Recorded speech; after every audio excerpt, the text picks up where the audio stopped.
आइए दोस्तों देखते हैं टॉप 10 साइंस के क्वेश्चन जो आने वाले एग्जाम के लिए बहुत ही महत्वपूर्ण है।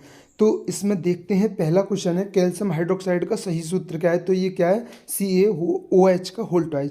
अब जानते हैं जो कैल्शियम हाइड्रोक्साइड है ये क्या है। ये भुजे हुए चूने का रासायनिक नाम है। भुजे हुए चूने का रासायनिक नाम क्या है, कैल्शियम हाइड्रोक्साइड। अगर ये भुजे हुए चूने का है और इसका सूत्र क्या है, CaOH का होल ट्वाइस। अगर ये तो भुजे हुए चूने की बात हो गई, अब मैं बिना भुजे चूने की बात करूं तो ये क्या है, कैल्शियम ऑक्साइड। और बिना भुजे चूने का रासायनिक सूत्र क्या है, CaO। आपको कन्फ्यूजन नहीं होना है, दोनों लिखे हुए हैं। अगर भुजे हुए चूने का रासायनिक नाम पूछे कैल्शियम हाइड्रोक्साइड और बिना भुजे चूने का रासायनिक नाम पूछे तो कैल्शियम ऑक्साइड। आपको इसमें कन्फ्यूज नहीं होना है। आइए इसके बारे में और जानते हैं हम। जैसे अब इस चीज़ को समझिए, जैसे जो कैल्शियम ऑक्साइड है यानी बिना भुजा हुआ चूना है, जबकि जल के साथ अभिक्रिया करके क्या बनाता है, भुजे हुए चूने का निर्माण करता है। इस बात को याद रखना। पूछा जाता है भुजे हुए चूने का निर्माण कैसे होता है, जब बिना भुजे चूने पर जल के साथ अभिक्रिया करके भुजे हुए चूने का निर्माण होता है और ऊष्मा उत्पन्न होती है। अब समझिए, अब ये पूछा जाएगा कि जब बिना भुजा चूना जल के साथ अभिक्रिया करके भुजे हुए चूने का निर्माण करता है तो ये किस अभिक्रिया का उदाहरण है। दोस्तों ऐसे क्वेश्चन आता है। अब जैसे हम जानते हैं ऐसी अभिक्रिया जिसमें दो या दो से अधिक अभिकारक मिलकर एकल उत्पाद का निर्माण करते हैं उसे संयोजन अभिक्रिया कहते हैं। इसमें बिना भुजा चूना और जल ये क्या हो गए, हमारे दो अभिकारक हो गए और इन्होंने एकल उत्पाद का यानी भुजे हुए चूना क्या है, हमारा एकल उत्पाद का निर्माण कर दिया। तो ये हमारा किसका उदाहरण हुआ, संयोजन अभिक्रिया का उदाहरण हुआ। अब इसमें ऊष्मा निकल रही है तो अगर देखो इसके बारे में भी जानते हैं। अब देखिए जैसे इसमें ऊष्मा भी क्या हो रही है, उत्पन्न हो रही है। तो देखो ये संयोजन अभिक्रिया की रासायनिक समीकरण भी है और ऊष्माक्षेपी अभिक्रिया की रासायनिक समीकरण भी है, क्योंकि जिन अभिक्रियाओं में दो या दो से अधिक अभिकारक मिलकर एकल उत्पाद का निर्माण करते हैं तो संयोजन अभिक्रिया होती है। लेकिन जिन अभिक्रियाओं में उत्पाद के निर्माण के साथ साथ ऊष्मा निकलती है उन अभिक्रियाओं को ऊष्माक्षेपी अभिक्रिया भी कहते हैं। तो ये संयोजन अभिक्रिया का उदाहरण भी है और ऊष्माक्षेपी अभिक्रिया का भी उदाहरण है। आपको ऑप्शन में एक मिलेगा। अगर ऐसे आएगा कि बिना भुजे चूने जब जल के साथ अभिक्रिया करता है तो भुजे हुए चूने का निर्माण करता है, किस अभिक्रिया का उदाहरण है, तो आपको ऑप्शन में एक मिलेगा। आइए नेक्स्ट क्वेश्चन देखते हैं। ये बहुत बार पूछा जाता है, पृथ्वी का द्रव्यमान कितना है। ये RPF SI में पूछा गया था। 2019 वाली भर्ती थी उसमें, 2018-19 वाली भर्ती थी उसमें RPF SI में आया था कि पृथ्वी का द्रव्यमान कितना होता है। तो ये होता है 5.9722 गुणा 10⁻24 किलोग्राम। अगर इस ऑप्शन के हिसाब से बात करें तो क्या होगा, 6 गुणा 10⁻24 किलोग्राम। आइए नेक्स्ट क्वेश्चन देखते हैं। क्वेश्चन है धावन सोडा के एक अणु में पानी के कितने अणु उपस्थित होते हैं। तो हम जानते हैं, पहले आपको अगर धावन सोडा का सूत्र पता होना चाहिए। धावन सोडा का जो सूत्र है Na2CO3.10H2O। तो इसमें पानी के कितने अणु हैं, तो 10। और धावन सोडा का रासायनिक नाम पूछा जाता है सोडियम कार्बोनेट। क्या है, सोडियम कार्बोनेट। तो इसे भी याद रखना और इसको पूरा नाम सोडियम कार्बोनेट डेकाहाइड्रेट है। आइए नेक्स्ट क्वेश्चन देखते हैं। क्वेश्चन है परमाणु के भीतर न्यूट्रॉन द्वारा प्रोटॉन पर आरोपित बल कहलाता है। ये बहुत ही इंपॉर्टेंट क्वेश्चन है, ये नाभिकीय बल कहलाता है। इसे याद रखना कि परमाणु के भीतर जो न्यूट्रॉन द्वारा प्रोटॉन पर आरोपित बल कहलाता है ये नाभिकीय बल कहलाता है। आइए नेक्स्ट क्वेश्चन देखते हैं। कौन सा ऊतक पौधों को कठोर और दृढ़ बनाता है। तो ये स्क्लेरेनकाइमा जो एक सरल स्थायी ऊतक है, ये पौधे को कठोर और सख्त बनाता है।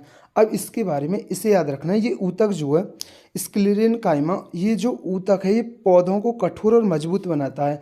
पूछा जाता है जो नारियल में रेशे युक्त छिलके होते हैं वो किस ऊतक के बने होते हैं, तो वो स्क्लेरेनकाइमा ऊतक के बने होते हैं। ये बहुत इंपॉर्टेंट है।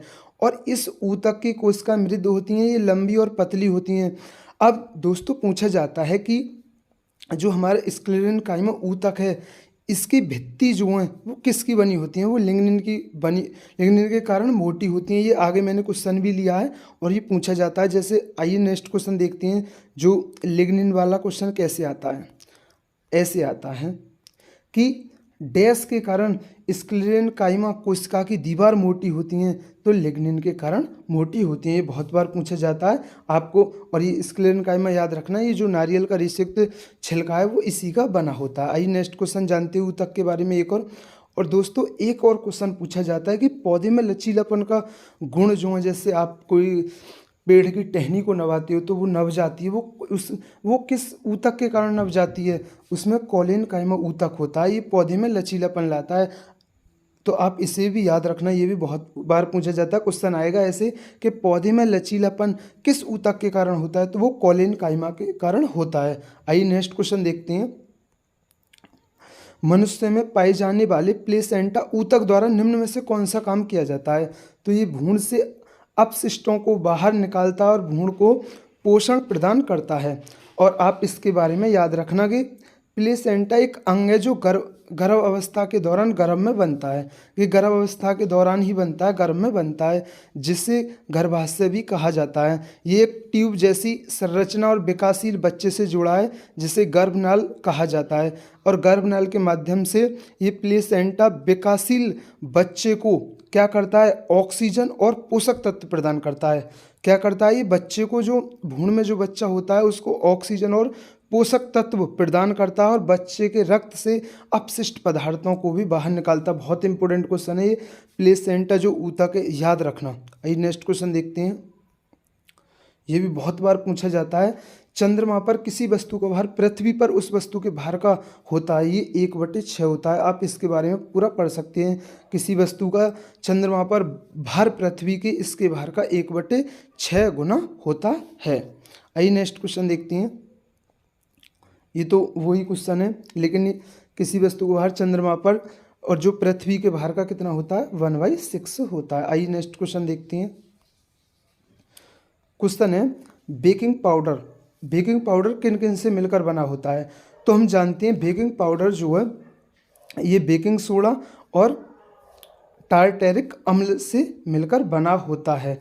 अब जो इसमें बेकिंग सोडा का रासायनिक नाम क्या होता है, बेकिंग सोडे का रासायनिक नाम होता है सोडियम बाइकार्बोनेट या सोडियम हाइड्रोजन कार्बोनेट, और ये टार्टेरिक एसिड का मिश्रण है। तो आप इसे याद रखना, बहुत इंपॉर्टेंट है कि बेकिंग पाउडर किस किस का मिश्रण है। तो ये सोडियम कार्बोनेट, सॉरी ये गलत बोल गया, ये है हमारा सोडियम हाइड्रोजन कार्बोनेट और टार्टेरिक अम्ल का मिश्रण है।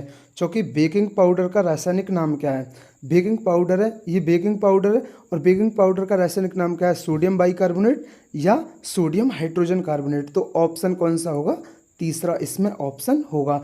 तो ये किसका मिश्रण है, सोडियम हाइड्रोजन कार्बोनेट और टार्टेरिक अम्ल का मिश्रण है। और जो ये सोडियम हाइड्रोजन कार्बोनेट है, ये बेकिंग सोडा का रासायनिक नाम है।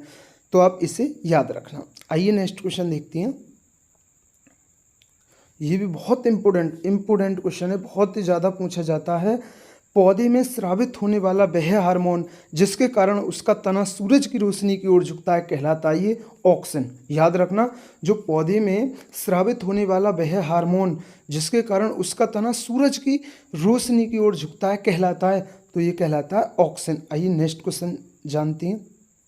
ये बहुत ही इंपॉर्टेंट क्वेश्चन है कि ऑक्सीजन का उपयोग करके पाइरूवेट का विभाजन डैश में होता है, तो ये माइटोकॉन्ड्रिया में होता है। अब जानते हैं जो ये पाइरूवेट है का ऑक्सीजन की उपस्थिति में या अनुपस्थिति में ये विघटित किया जाता है और इसके टूटने की प्रक्रिया के स्थान भिन्न भिन्न हो सकता है।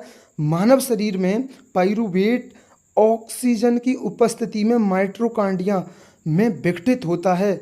इस प्रक्रिया को हम एरोबिक श्वसन कहा जाता है। पूछा जाएगा अब इस प्रक्रिया को कहा जाता है, ये एरोबिक श्वसन कहा जाता है। आइए, तो ये हमारे दोस्तों 10 क्वेश्चन थे। आपको वीडियो दोस्तों अच्छी लगी हो तो वीडियो को शेयर करें और हमारे चैनल को सब्सक्राइब करें। थैंक यू दोस्तों।